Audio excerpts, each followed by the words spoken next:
ಕೊಲೆ ಕೇಸಲ್ಲಿ ಕಂಬಿ ಎಣಿಸುತ್ತಿರುವ ದರ್ಶನ್ ದಾದಾಗಿರಿಯದ್ದೇ ಈಗ ಎಲ್ಲಾ ಕಡೆ ಟಾಕ್. ಹತ್ಯೆ ಕೇಸಲ್ಲಿ ದರ್ಶನ್ ಅರೆಸ್ಟ್ ಆದ್ರೂ ಮನೆಯವರು ಯಾರು ಕೂಡ ಪತ್ತೆ ಆಗಿಲ್ವಲ್ಲ. ಯಾಕೆ? ಅವರ ಮನೆಯವರು ಎಲ್ಲೋದ್ರು? ಅವರ ತಾಯಿ ಎಲ್ಲೋದ್ರು? ಅವರ ಸಹೋದರ ಎಲ್ಲೋದ್ರು? ಯಾರು ಕೂಡ ಪತ್ತೆ ಇಲ್ಲವಲ್ಲ. ಪವಿತ್ರ ಗೌಡ ಜೊತೆ ಸೇರಿದ ಮೇಲೆ ಎಲ್ಲರನ್ನೂ ಬಿಟ್ಟು ದಾದಾಗಿರಿ ಲ್ಯಾಬ್ಗೆ ಎಂಟ್ರಿ ಕೊಟ್ರ ದರ್ಶನ್. ಎಲ್ಲರನ್ನೂ ಕೂಡ ದೂರ ಮಾಡ್ಕೊಂಡ್ರ ದರ್ಶನ್. ಇಲ್ಲಿ ಮೀನಾ, ತೂಗ್ದೀಪ್, ಶ್ರೀನಿವಾಸ್, ತಮ್ಮ ದಿನಕರ್ ಕೂಡ ಸೈಲೆಂಟ್ ಆಗಿರೋದು ಯಾಕೆ? ಒಂದು ಕಡೆ ತಾಯಿ ಮೀನಾ ಅವರು ಕೂಡ ಎಲ್ಲೂ ಇದ್ರ ಬಗ್ಗೆ ಮಾತನಾಡಿಲ್ಲ. ಅದರ ಜೊತೆಗೆ ಸಹೋದರ ದಿನಕರ್ ಕೂಡ ದರ್ಶನ್ ತಾಯಿ ಮೀನಾ, ತೂಗ್ದೀಪ್, ಶ್ರೀನಿವಾಸ್ ಬಗ್ಗೆನೂ ಕೂಡ ಕೇರ್ ಇಲ್ವಾ? ಎಲ್ಲೋ ಒಂದ್ ಕಡೆ ಪವಿತ್ರ ಗೌಡ ಜೊತೆ ಸೇರಿ ತಾಯಿ ಮತ್ತು ಸಹೋದರನ ದೂರ ಮಾಡ್ಕೊಂಡ್ರ ಅಂತ ದರ್ಶನ್. ಯಾರು ಕೂಡ ಇವ್ರ ಜೊತೆ ಮಾತನಾಡ್ತಾ ಇಲ್ವಾ? ಯಾಕಂದ್ರೆ ಈ ಒಂದು ಪ್ರಕರಣ ಸಂಬಂಧಪಟ್ಟಂತೆ ಎಲ್ಲೂ ಕೂಡ ಯಾರು ಸ್ಟೇಟ್ಮೆಂಟ್ ಅನ್ನ ಕೊಡ್ತಿಲ್ಲ. ಹಾಗಿದ್ರೆ ಇವರ ಸಂಬಂಧ ಸರಿ ಇಲ್ವಾ?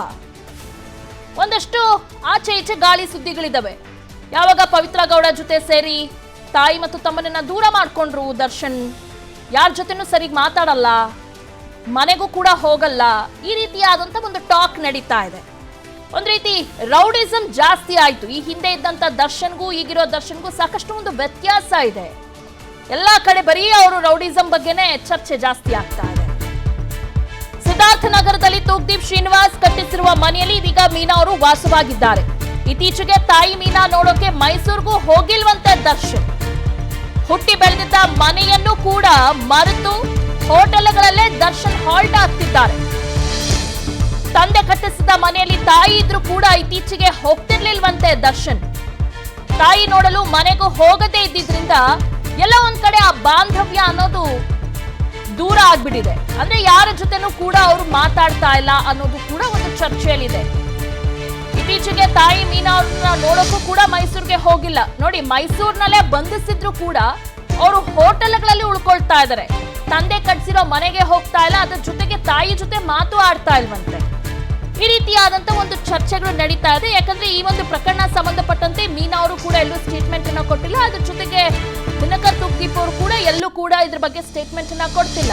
ಎಲ್ಲೋ ಒಂದ್ ಕಡೆ ಅವ್ರಿಗೆ ಸಂಬಂಧಗಳ ಒಂದು ಬೆಲೆನೇ ಅವ್ರು ಮರ್ತೋಗ್ಬಿಟ್ಟಿದ್ದಾರಾ ಅಂತ.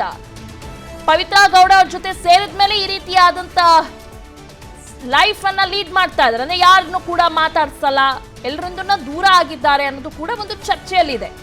ಗೊತ್ತಿಲ್ಲ, ಇದ್ರ ಬಗ್ಗೆ ಅವರ ತಾಯಿನೇ ಕ್ಲಾರಿಟಿ ಕೊಡ್ಬೇಕು, ಅವರ ಸಹೋದರ ಇದ್ರ ಬಗ್ಗೆ ಕ್ಲಾರಿಟಿಯನ್ನ ಕೊಡ್ಬೇಕಾಗತ್ತೆ. ಓಕೆ, ಎಲ್ಲಾದ್ರ ಬಗ್ಗೆ ಡೀಟೇಲ್ಸ್ ಅನ್ನ ನೀಡ್ತಾರೆ ನಮ್ಮ ಮೈಸೂರು ಪ್ರತಿನಿಧಿ ರಂಗಸ್ವಾಮಿ. ಈಗ ಪವಿತ್ರ ಗೌಡ ಜೊತೆ ಸೇರಿ ಅವರ ತಾಯಿ ಜೊತೆ ಆಗಿರ್ಬೋದು ಅಥವಾ ಸಹೋದರನ ಮರ್ತೇ ಬಿಟ್ಟಿದ್ದಾರೆ ದರ್ಶನ್ ಅಂತ ಒಂದಷ್ಟು ಟಾಕ್ ಇದೆ. ಅದು ನಿಜಾನಾ?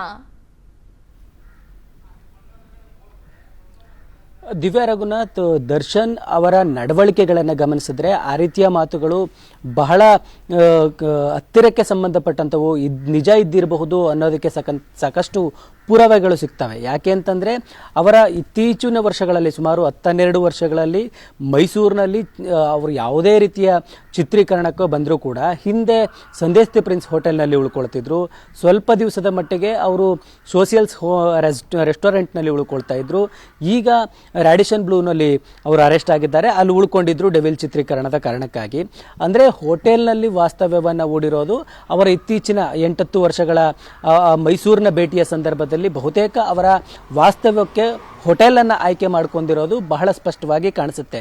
ಇನ್ನು ಖಾಸಗಿ ವಿಚಾರಕ್ಕೆ ಅವರು ಮೈಸೂರಿಗೆ ಆಗಮಿಸಿದ್ರೆ ಬಹುತೇಕ ದಿನಗಳಲ್ಲಿ ಅವರ ಮೈಸೂರು ತಾಲೂಕಿನ ಕೆಂಪಯ್ಯನಹುಂಡಿ ಗ್ರಾಮದಲ್ಲಿರುವ ತೋಟದ ಮನೆ ಏನಿದೆ ಅಲ್ಲಿ ಉಳಿದುಕೊಳ್ತಿದ್ರು ಅನ್ನೋದು ಅವರ ಸ್ನೇಹಿತರ ವಲಯದಿಂದ ಗೊತ್ತಾಗ್ತಾ ಇದೆ.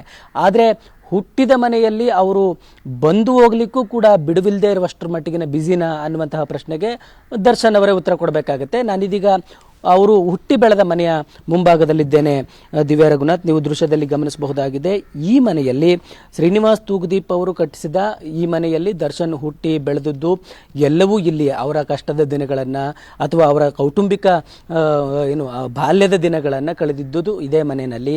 ಈ ಕಾರಣಕ್ಕಾಗಿಯೇ ಮನೆಯ ಮುಂಭಾಗದಲ್ಲಿರುವ ನೀವು ಬೋರ್ಡನ್ನು ಕೂಡ ಗಮನಿಸಬಹುದು. ಅದರಲ್ಲಿ ದಿವ್ಯಾ, ದರ್ಶನ್, ದಿನಕರ್ ಅನ್ನುವಂತಹ ಹೆಸರನ್ನು ನೀವು ಗಮನಿಸಬಹುದಾಗಿದೆ. ಮುಂದುವರೆದು ಈ ಮನೆಗೆ ಮೂಪಾ ಕೃಪಾ ಅಂತಂದರೆ ಡಾಕ್ಟರ್ ರಾಜ್ಕುಮಾರ್ ಅವರ ಮನೆಯವರ ನೆರವನ್ನು ಸ್ಮರಿಸಿಕೊಳ್ಳುವ ಸಲುವಾಗಿ ಉಪಕಾರ ಸ್ಮರಣೆಗಾಗಿ ಮೂಪಾ ಕೃಪಾ ಅನ್ನುವಂತಹ ಬೋರ್ಡನ್ನು ಉದ್ಘಾಟನೆಯ ಸಂದರ್ಭದಲ್ಲಿ ಅಥವಾ ಗೃಹ ಪ್ರವೇಶದ ಸಂದರ್ಭದಲ್ಲಿ ಹಾಕಿಸಲಾಗಿತ್ತು.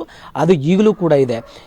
ಇದೇ ಪಕ್ಕದ JSS ಪ್ರೌಢಶಾಲೆಯಲ್ಲಿ ಮತ್ತು ವೈಷ್ಣವಿ ಕಾನ್ವೆಂಟ್ನಲ್ಲಿ ಅವರು ಪ್ರೌಢಶಾಲೆಯವರೆಗೆ ವ್ಯಾಸಂಗವನ್ನು ಮಾಡಿದ್ದಾರೆ. ಇಟ್ಟಿಗೆಗೂಡಿನಲ್ಲಿ ಅವರ ಬಹುತೇಕ ಬಾಲ್ಯ ದಿನಗಳನ್ನು ಕಳೆದಿದ್ದಾರೆ. ಇಷ್ಟೆಲ್ಲ ಆತ್ಮೀಯತೆ ಇಷ್ಟೆಲ್ಲ ಒಡನಾಟ ಅವರ ಬಾಲ್ಯದ ದಿನಗಳು ಮೈಸೂರಿನ ಜೊತೆಗೆ ಹೊಂದಿದ್ರೂ ಕೂಡ ಈ ಮನೆಗೆ ಅವರು ಬಂದೋಗ್ತಿದ್ದೇ ಅಪರೂಪ. ಅದರಲ್ಲೂ ತಾಯಿ ಮೀನಾ ತುಗದೀಪ್ ಅವರು ಈಗಲೂ ಆ ಮನೆಯೊಳಗೆ ವಾಸ ಇದ್ದಾರೆ. ತಾಯಿಯನ್ನು ನೋಡಲಿಕ್ಕೆ ಬಂದ ದಿನಗಳು ತೀರಾ ಅಂದರೆ ತೀರಾ ಬೆರಳೆಣಿಕೆಯಷ್ಟು ಮಾತ್ರ.